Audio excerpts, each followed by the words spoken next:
Nah, semasa mudanya Maria terjun ke dalam kecanduan parah terhadap dosa. Mungkin kalau sekarang kita sebutnya seks bebas ya. Sejak saat itu Maria betul-betul bertobat guys. Tapi ternyata dia ngelihat Maria Magdalena ini kok santai bener ya. Tapi katanya Maria Magdalena itu istri Yesus kan?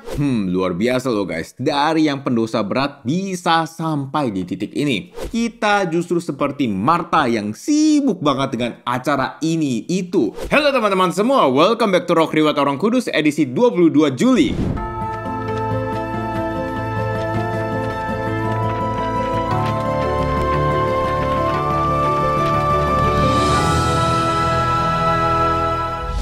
Hari ini kita akan membahas riwayat dari Santa Maria Magdalena, pelindung terhadap godaan seksual.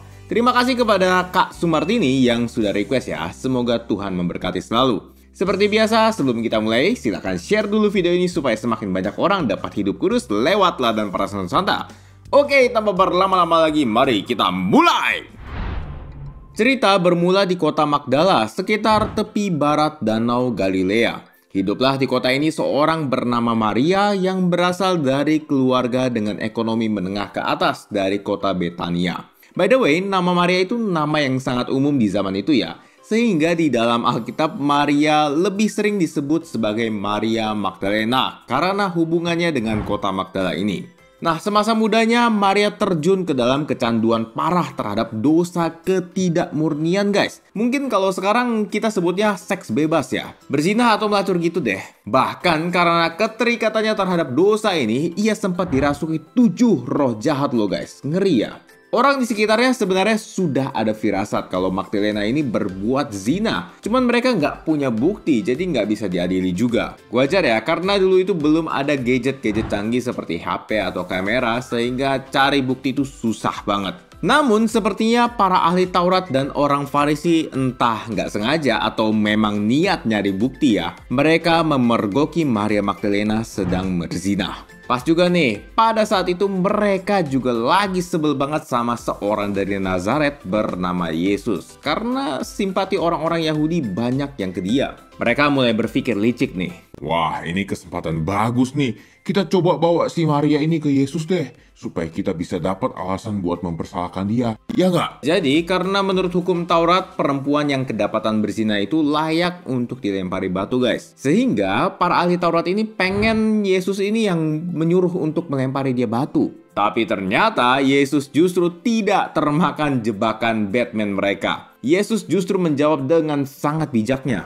Barang siapa di antara kamu tidak berdosa, hendaklah ia yang pertama melemparkan batu kepada perempuan itu. Mendengar sabda Yesus, akhirnya orang-orang itu pun pergi guys. Mulai dari yang tertua. Mungkin yang paling tua sadar kali ya. Waduh, gue paling banyak nih dosanya. Jadi akhirnya cabut duluan deh. Lalu Yesus juga berkata kepada Maria, "Aku pun tidak menghukum engkau. Pergilah dan jangan berbuat dosa lagi mulai dari sekarang." Wah, adem banget ya kata-kata Yesus. Dan ternyata sejak saat itu Maria betul-betul bertobat guys. Dan menaruh hormat yang sangat tinggi kepada Yesus. Namun nasi sudah menjadi bubur. Orang-orang di kota itu udah terlanjur mencap Maria sebagai perempuan berdosa. Kasian sih ya, gak enak loh di stigma kayak gitu. Pandangan-pandangan orang juga berubah kepadanya sehingga ia terus merasa sebagai orang yang berdosa. Tapi ia teringat kembali akan Yesus yang menyelamatkannya saat itu. Ia pun berusaha untuk mencarinya dan lebih mengenalnya lagi. Sehingga ketika Yesus sedang makan di rumah seorang Farisi bernama Simon, Maria menyempatkan diri untuk datang dan bertemu dengan Yesus. Dengan penuh tangisan, Maria tersungkur di depan kaki Yesus sambil meminyakinya dengan minyak wangi. Tapi Simon, orang Farisi yang mengundang Yesus makan, melihat peristiwa itu agak risih guys. Sehingga ia berkata dalam hatinya, Kalau Yesus ini nabi pasti dia tahulah siapa wanita yang menyeka kakinya itu dengan minyak wangi. Yesus yang adalah Tuhan tentu tahu ya isi hati setiap orang. Oleh karena itu, ia memberikan sebuah perumpamaan yang membungkam Simon. Buat teman-teman yang pengen tahu lengkapnya seperti apa, bisa buka ya Lukas 7 ayat 36-50. Yesus lalu membandingkan Simon dengan Maria Magdalena. Simon sebagai tuan rumah gak membasuh kaki Yesus, gak menciumnya, gak meminyaki kepalanya juga dengan minyak. Tapi Maria yang bukan siapa-siapa justru membasahi kaki Yesus dengan air mata, bahkan menyekanya dengan rambutnya sendiri. Ia juga nggak ada henti-hentinya mencium dan meminyaki kaki Yesus, guys. Oleh karena tindakan tobat dan penyesalan yang luar biasa inilah, Yesus berkata kepada Maria, "Dosamu telah diampuni." Maria pun sadar bahwa Yesus adalah Tuhan dan sejak peristiwa itu ia menjadi manusia yang baru dan mengikuti Yesus bersama dengan perempuan-perempuan lain. Bahkan Maria ini bisa dibilang Petrusnya dari para perempuan pengikut Yesus, guys. Karena namanya yang berkali-kali ditempatkan di urutan paling depan saat penyebutan kelompok perempuan itu. Nah, Yesus sendiri punya hubungan yang cukup spesial nih antara Maria Magdalena dan kedua saudaranya, Lazarus dan Marta. Bahkan Yesus pernah nginep loh di rumah mereka. Waktu itu Marta sebagai tuan rumah tentu sibuk dong melayani Yesus dan murid-muridnya. Tapi ternyata dia ngelihat Maria Magdalena ini kok santai bener ya duduk dekat kaki Yesus. Cuman dengerin dia ngomong. Marta pun jengkel ya dan negur Maria lewat Yesus. Tapi Yesus sekali lagi memberikan jawaban yang unexpected, guys. "Marta, Marta, kamu khawatir dan sibuk memikirkan ini dan itu.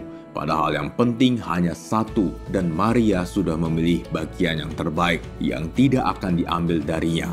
Wait, keren banget kan, guys? Selain itu, ada banyak keajaiban juga loh yang Yesus lakukan di tengah Maria Magdalena dan dua saudaranya, guys. Salah satu yang tercatat adalah membangkitkan Lazarus yang meninggal karena sakit. Nah, 6 hari sebelum Paskah, Maria kembali melayani Yesus dengan menyeka kakinya dengan minyak narwastu murni yang sangat mahal harganya. Sampai-sampai Yudas Iskariot, sang pengkhianat nih sewot banget loh. Kenapa sih pemborosan banget? Kenapa nggak dipakai buat pelayanan kepada orang miskin aja? Tapi kesewatan ini sebenarnya karena dia tamak, guys, bukan karena dia peduli kepada orang miskin. Jadi at least paling enggak Maria mengurapi Yesus sebanyak 2 kali, guys. Yang pertama di rumah Simon dan yang kedua di rumahnya sendiri di Betania. Maria Magdalena walau dulunya ini seorang pendosa berat, namun ternyata lebih setia loh daripada murid-murid Yesus saat ia disalibkan. Bersama dengan Bunda Maria, Yohanes, dan para wanita lain, ia hadir full dalam jalan salib Tuhan dari saat ia dijatuhi hukuman mati hingga dikuburkan. Dan bisa jadi karena kesetiaannya inilah Magdalena berkesempatan untuk menyaksikan makam Yesus yang kosong dan melihat penampakannya yang pertama. Luar biasa loh, guys. Dari yang pendosa berat bisa sampai di titik ini. Nah, setelah Pentakosta, Maria Magdalena menetap bersama Bunda Maria dan para perempuan saleh lainnya. Namun karena penganiayaan yang mulai dilancarkan pada orang-orang Kristen, ia dan Marta pun tertangkap bersama dengan 2 orang lain.